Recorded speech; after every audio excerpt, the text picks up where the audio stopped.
시간 우리에게 주시는 하나님의 말씀 사사기 4장 17절에서 24절까지 말씀입니다.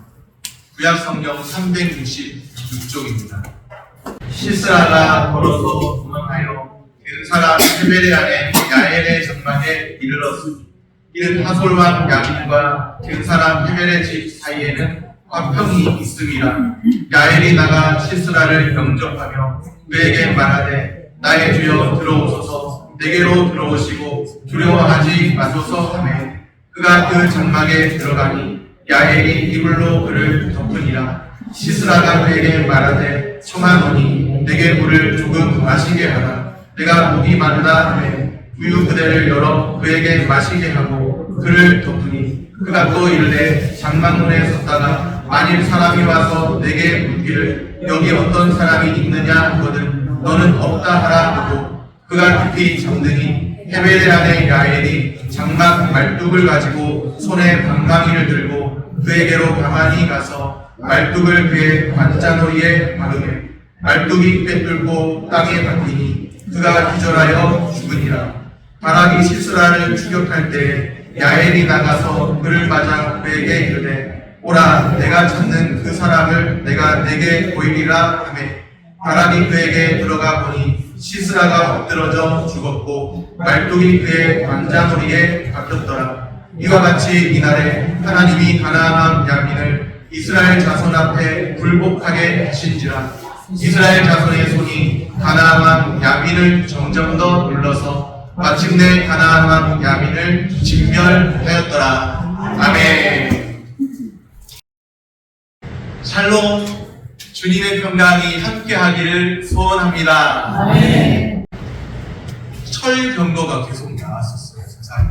오늘도 철병거를 탔던 한 사람, 시스라라고 하는 가나안 족속의 군대 장관이에요.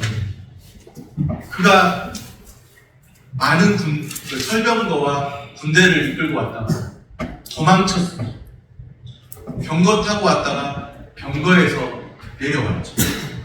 겨우 걸어서 많은 군대도 다 사라지고 겨우 걸어서 도망쳤습니다. 억누르던 원수는 어디인가? 지금 우리를 억누르고 있는 하나님의 백성을 억누르고 있는 원수는 어디인가? 하나님의 백성을 괴롭게 하던 그 상황들은 어떻게 되었나? 이스라엘을 위협하던 대적은 물러갔습니다. 기적 같은 일이 일어났죠. 전부 누가 하시고? 하나님이 하셨습니다. 믿는 자들의 고백은 바로 이것이죠. 하나님이 하셨습니다. 내가 한 것이 아니고 하나님이 하셨습니다. 앞서 행하시는 하나님께서 하셨습니다. 시스라가 가나안 족속의 군대장관 시스라가 걸어서 도망하다 보니까 보이는 집을 하나 찾았습니다. 어떤 집일까요? 숨쉴 틈을 찾은 듯 했습니다. 뭔가 도망치고 있는데 집이 하나 나왔는데 숨쉴 틈을 찾은 듯 했습니다. 그런데 이게 어찌된 일인가요?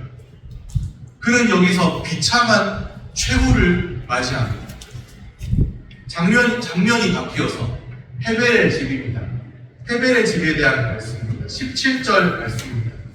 시스라가 걸어서 도망하여 겐 사람 헤베레안의 야엘의 장막에 이르렀으니 이는 하솔 왕 야빈과 겐 사람 헤벨의 집 사이에는 화평이 있음이라. 하솔 왕 야빈과 가나안 족속의 왕이죠. 화평이 있습니다. 시스라가 야엘의 장막으로 피할 수 있었던 이유이죠. 헤벨의 집이 하솔 왕 야빈과 가나안 족속과 우호적인 관계에 있었기 때문이죠. 우리는 이 말씀을 그냥 대충 읽고 쉽게 넘어갈 수 있는 그런 부분입니다. 그러나 여기에 중요한 교훈이 있습니다. 누구와 화평할 것인가? 누구와 화평할 것인가 하는 물음입니다. 사사기 4장 11절에 보니 이렇게 말씀합니다. 모세의 장인 호밥의 자손 중 겐 사람 헤벨이 자기 족속을 떠나 게데스에 가까운 사하나님 상수리 나무 곁에 이르러 장막을 쳤더라. 여기 헤벨이 나오는데요. 모세의 장인 호밥의 자손 중에 헤벨이 있어요. 모세와 관련이 있다는 것이죠. 모세와 가까운 사람이라는 것이죠. 모세와 가까운 사람이면 이스라엘과 가까운 사람일까요? 아니면 가나안 족속과 가까운 사람일까요? 그렇죠. 이스라엘과 가까운 사람입니다. 그런 헤벨이 누구와 화평하게 되었나? 가나안 족속과 화평하게 되었다. 이스라엘과 가까운 사람인데 이스라엘을 등지고 가나안 족속과 화평을 했다는 것. 이스라엘에 압제하는 가나안 족속 하솔과 손을 잡았습니다. 철병거로 무장한 가나안이었죠. 그 가나안이 이스라엘보다 더 힘있게 보이는 거예요. 그러다 보니까 이스라엘이 아닌 가나안을 선택하고 그 가나안 족속과 화평을 맺었습니다. 무엇을 선택했나? 실리, 눈에 보이는 실리를 선택하고 힘의 논리를 선택했습니다. 그들과 동맹을 맺어서 나름 안전을 꾀한 거예요. 힘 있어 보이는 족속을 선택하고 나름 안전을 꾀한 거죠. 하솔 왕 야빈과 헤벨의 집 사이에는 화평이 있습니다. 잘못된 만남입니다. 잘못된 화평입니다. 오랜 기간 유지될 수 없는 화평입니다. 힘있어 보이는, 지금도 힘있어 보이는 세상에 속한 것들이 있습니다. 지금도 휘황찬란한 문명을 자랑하고 우리에게 매력적으로 다가와 보이는 그런 세상에 속한 것들이 있습니다. 그러나 영원히 신뢰할 만한 대상이 아닙니다. 오늘 우리는 누구와 화평해야 할까요? 하나님과 화평하기를 힘써야 합니다. 네. 하나님만이 영원한 신뢰의 대상인 줄로 믿습니다. 네. 잠시 피할 수 있는 피난처가 될 수 있을까 생각했죠. 안식처가 필요하잖아요. 안식처가 되어줄 거라고 여겼습니다. 그런데 보니까 안식처가 아니네요. 오히려 자신이 죽을 자리였습니다. 안식처인 줄 알았는데 자신이 죽을 자리였어요. 동맹한 관계라서 화평한 관계라 믿었는데 배신당했어요. 이 세상에 영원한 동맹 없습니다. 영원한 피난처도 없습니다. 오직 우리 주 하나님만이 안전한 피난처이십니다. 세상에 있는 다른 것들을 피난처로, 다른 것들을 안식처로 생각하지 말고 우리 주 하나님이 영원한 피난처, 영원한 안식처 되시는 줄로 믿으시기를 바랍니다. 그 누가 짐작이라도 했을까요? 900대의 철병거를 이끌고 위용을 자랑하며 왔잖아요. 그런 시스라인 때 비참하게도 한 여인의 손에 죽습니다. 그의 최후가 끔찍하게 느껴집니다. 21절 말씀입니다. 그가 깊이 잠드니 헤벨의 아내 야엘이 장막 말뚝을 가지고 손에 방망이를 들고 그에게로 가만히 가서 말뚝을 그의 관자놀이에 박으며 말뚝이 꿰뚫고 땅에 박히니 그가 기절하여 죽으니 말뚝을 그의 어디에 박았습니까? 무섭습니다. 예전에 보니까 정문일치 해가지고 그런 사자성어도 있거든요.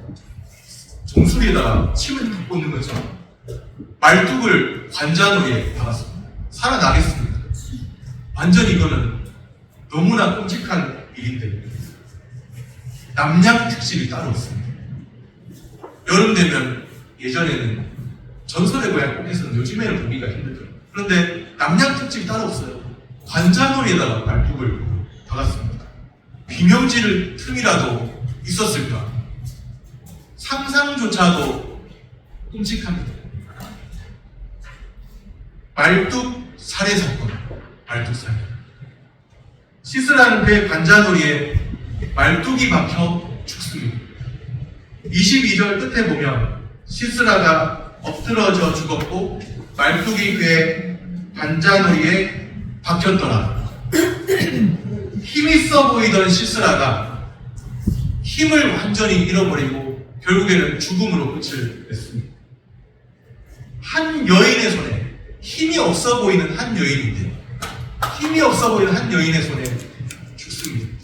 하나님이 왜 이런 방법을 선택하시는지 알 수 없는, 어떤 용사를 통해서 하실 때도 있는데, 힘 없어 보이는 한 여인의 손에 힘 있어 보이는 한 사람이 죽임을 당합니다.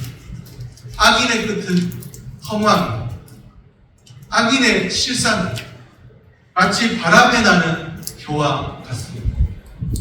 남자들도 전부 두려워했잖아요. 벌벌 떨었잖아요. 남자들도 감당치 못한 일들을 여인이 해낸 거죠. 그 일을 드보라, 야엘 같은 여인들이 해낸 거죠. 여인 천하를 보여주는 거죠. 하나님이 행하시는, 일하시는 방법을 보여주고 있습니다.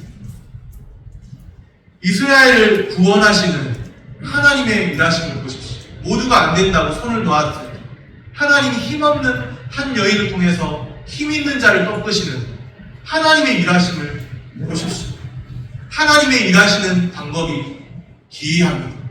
오늘도 우리가 지금 내가 당면한 상황은 도무지 감당하기 힘들다고 말할 때 하나님은 기이한 방법으로 도우시고, 하나님은 지금도 여전히 우리를 생각하시는 주님이십니다. 사람이 다 헤아려 알 수 없습니다. 하나님의 일하시는 방법 다 측량할 수 없습니다. 어떻게 하나님이 우리의 상황들을 풀어주실지, 어떻게 인도해 가실지 우리가 다 알지 못합니다. 측량할 수 없는 하나님의 일하심이 오늘도 우리 삶 가운데 여전히 있는 줄로 믿습니다. 측량할 수 없는 하나님의 일하심, 믿음의 눈으로 바라보십니다. 나의 상황이 너무 감당하기 힘들다고, 벅차다고만 생각할 것이 아니라 하나님이 지금도 우리 가운데 일하고 계십니다. 하나님의 일하심은 현재 진행형입니다. 하나님은 지금도 여전히 자기 백성을 위해서 놀라운 일들을 행하고 계십니다. 오늘도 하나님의 일하심을 바라보면서 우리의 모든 삶을 극복하며 승리하며 사시기를 축복합니다. 말씀을 정리합니다. 누구와 화평해야 돼? 누가 영원한 신뢰의 대상입니다. 하나님과 화평하기를 힘써야 합니다.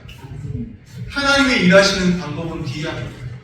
내가 손 놓고 있을 때 도무지 안 되겠다고 낙심하고 있습니다. 하나님은 놀라운 방법으로 일하십니다. 측량할 수 없는 하나님의 일하심을 바라봐야 합니다. 하나님의 일하심 바라보면서 하나님과 더 화평하시기를 축복합니다. 기도하겠습니다.